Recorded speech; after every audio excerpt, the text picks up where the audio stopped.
আসসালামু আলাইকুম। তাই যে দেখুন সকালবেলা চায়না জাল চার উদ্দেশ্যে আসছি। তাই আমাদের মানবতা ফেরিওয়ালা জুয়েল ভাই সে বলছে শয়তানের জাল। তাই আসলে এটা শয়তানের জাল, তবে এই জালটা পাতা নিষেধ করছে সে। তো আমরা যারা কৃষক গ্রাম এলাকায় থাকি তারা দুই এক গাছ জাল পাতি, কিন্তু এই জালগুলো মনে করেন পোড়ায় ফেলায়। তাহলে এইগুলো পোড়ায় না, তাহলে যারা কারখানা উৎপাদন করে ওই কারখানাগুলো বন্ধ করে দেব, তাহলে জাল পাতা বন্ধ হয়ে যাবে।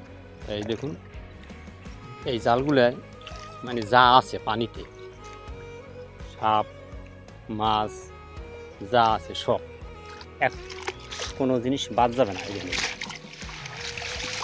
এক চাপা যা আছে, এই যে দেখুন যা আছে কাকলা কোনোটা মিস যাবে না সব। তাহলে এইগুলো একবারে কারখানা বন্ধ করে দেব, জাল পাতাও বন্ধ হয়ে যাবে।